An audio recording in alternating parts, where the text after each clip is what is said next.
Well, good day, everyone. It is Monday morning, and I thought I would do a video this morning about being a Monday Slayer. So, if I had to title this, I would say Monday Slayer. And I basically want to talk about how you slay your Monday, why Mondays are important. And if you've been following me, something that I said I wanted to start doing is affirmation videos and also just kind of Monday morning videos with increasing in frequency and doing more than just Mondays. But I felt like Mondays are so important because they set the tone for the week. Oh my goodness. So you have to kind of put things in perspective. And as God was giving me things to talk about and just talking to me, I started jotting down some notes and just decided, why not just put it in a video and share it with other people. And the reason why I wanted to talk about Mondays and why a lot of people tend to look like Monday is horrible and maybe don't look forward to Mondays is because over the weekend you had 2 days to do whatever you want. You've done partying and having fun, spending time with your family, resting, recuperating, whatever it is that people do. So you've had an opportunity for 2 days to do whatever pleases you.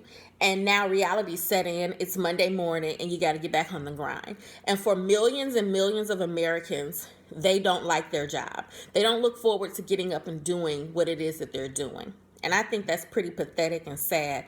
And I can actually say I'm in that number, but I'm changing that. And my perspective has changed. But that still doesn't neglect or negate the fact that Mondays are very difficult as far as when you're getting up, going to a job that you don't necessarily enjoy. And more of people who are looking to, open up a business or do some greater things with themselves, maybe get a different job, learn a trade, whatever it is, just don't forget that you don't want to spend more time working on someone else's dream than your own. And I've heard that time and time and time again, and I saw it on someone's page, and it reminded me that I needed to push. I needed to get my goals not only in writing, but put the next steps with a lot of the goals that I've written for myself for 2018. And that's something else that I want to share with you. One of the things on my list is make goals for the week. So not only do you have these big goals for the year, maybe for the month or whatever, but make weekly goals. So something that can help slay your whole week and make Monday set the tone really, really high is you have goals for the week. Those goals can be work-related goals. Those goals can be family. Those goals can be finance-related, relationship-related, whatever it is.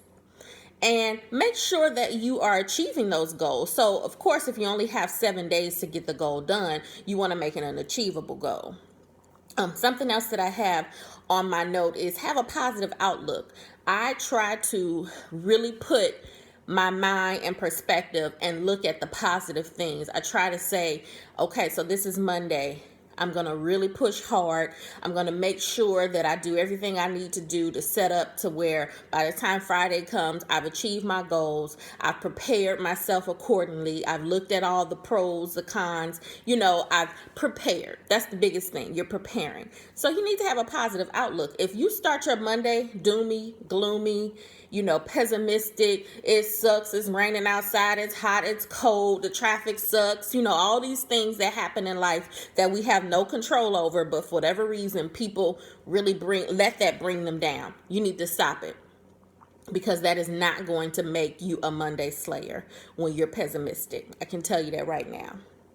Something else that I have on my notes is I really try to focus on having confidence, not only from a perspective of how you look, but how you think about yourself. And I think it's very important that as you're looking at your goals, as you're slaying your Monday, you have the confidence that you can meet whatever the goals are. You have the confidence that whatever you put your heart and mind to, it will come to pass. whenever that time frame is, or whenever God says the time frame is, you know that it's going to come to pass. But that's going to take more than just you saying it. You're going to have to believe it. You're going to have to surround yourself with positive people. You need to get those naysayers, those people who don't dream big enough, those people who don't understand your dream.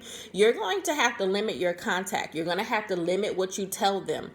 One of the things that God would also always talk to me about is people look forward to seeing your face on Mondays. People look forward to seeing you come to work, come in the door. And he worked with me on being mindful of how you come off to people. Your confidence is contagious. I remember he told me that years ago. He's like, Nigel, your confidence is contagious. When you walk into a room, people are looking to you to set the tone, to set the atmosphere. That was really big. When he initially told me that, I kind of like shrugged and was like, oh my goodness. But now that I get it, I have to really, really be on guard and on alert and being mindful that this life is not just about me and me saying and doing all these things. Or it's not just for me. So that's why I'm doing this video as well, is to share some of the things that I do in my personal life with you. I don't know. It may benefit you. It may help you. You can share this with other people. But to be a Monday slayer, you have to have confidence in yourself. You have to have confidence in your dream, your vision, your goal, whatever it is that you want to see happen. You have to believe it, and you have to say it's going to happen. I don't care what the circumstances are, it's going to happen. So that may mean changing your landscape, changing the people around you, changing what you say to people. You know, you may have to turn off the TV a little bit more. That's something else on my notes. God has really been talking to me about. Take less time on TV and entertainment and more time on focusing on your dreams and goals and getting that accomplished, whatever it may be, whatever you need to do to get it accomplished. Being a Monday slayer, you have to have a certain perspective about things. You have to feed that. You have to feed it. It's a man, it's an animal. So you have to feed it in order for it to grow. So what are you feeding? You have to feed it good things, things that will make it grow. I think about my plants and my flowers. If you've been following me on social media, I like to garden. I like to look at pretty things. I like to see my plants grow, my flowers grow. So I understand for flowers and plants and trees and all these things in nature, to grow, it requires sun, which we thank God that he gives it to us, so we don't need to do anything about it. It requires water and it requires food.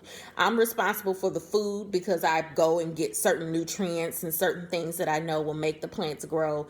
And then as far as water, God supplies the water, but if it's not adequate enough, then we can do it. So I just really look at, you have to feed yourself the things that you know is required. Something else that I have on here, and this is my last note, is avoiding distractions.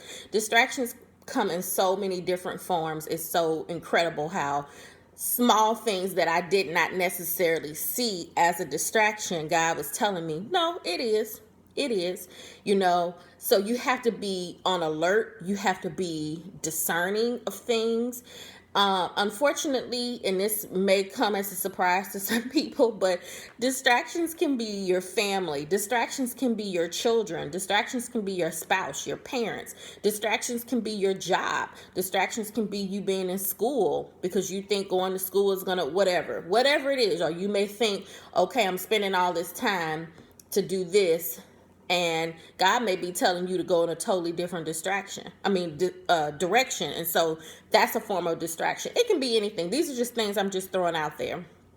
And so in order to avoid them, you have to first understand that they do exist. You have to recognize it. You have to kind of be on guard and know that something could potentially be coming down the road, and don't have blinders on.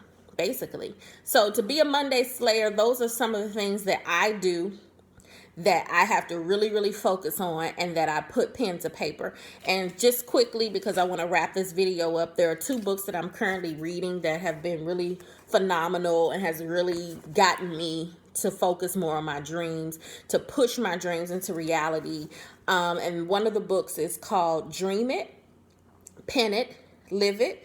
And it's by Terry Savelle Foy. If you know Pastor Jerry Savelle, this is his daughter, Terry, and this is a wonderful book. And then Soaring Above Average, and this is by Greg Poe. And quickly with the Dream It, Pen It, Live It, there's something that I wanted to share with you that I highlighted. And it simply says this about dreams and goals. Writing your dreams and goals enables you to stay focused so you are more likely to avoid distractions. We were just talking about distractions. When other opportunities come your way, remember we talked about opportunities, and she says even good ones, you will maintain your focus if your goals are in writing. So good opportunities can come, but if it's not aligning with your goals and your visions, then you have to know it's a distraction. Even if it's pretty and it's all wrapped up and it sounds good, we have a specific calling, we have a specific lot in life, and that may not be what you need to do. So I thought that was really awesome. And then with soaring above average, I have a couple of things, but I had something specific that I wanted to share that I highlighted. And this simply is talking about if you want to see change in your life, if you want the results of your life to be different, there are some things you have to do. And this is talking about outcome versus input. So I'll quickly read it. It says, if you want to change the results you're getting in your life, change your input.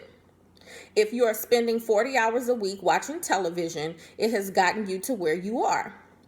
Try cutting back to maybe 20 hours and see what happens. If you still do not see the results you want, cut back to 10. If you are spending 30 minutes a day praying and want more of God's anointing upon your ministry, try spending 40 minutes each day in prayer. If you get better results and want more, spend 50. If you want even better results, spend an hour. Here is where many people fail, especially leaders. They invest more time in their weaknesses than in their strengths. That is why so many leaders end up spiritually and financially bankrupt. Successful people invest in their strengths. So ask yourself, what makes you strong? What makes you weak? Wasting time does not make you strong. What makes you weak? Think about that.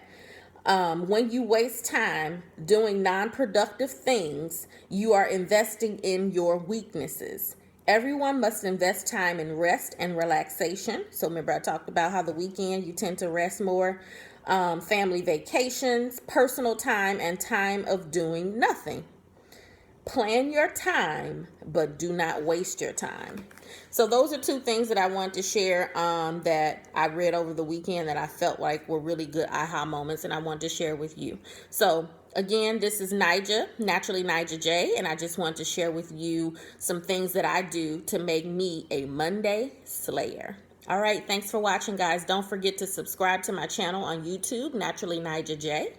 You can also friend me on Facebook. You can follow me on Instagram at Naturally Nija J. And you can like, comment, and share this video, of course. Thanks, guys, for watching. Have a wonderful day. Bye.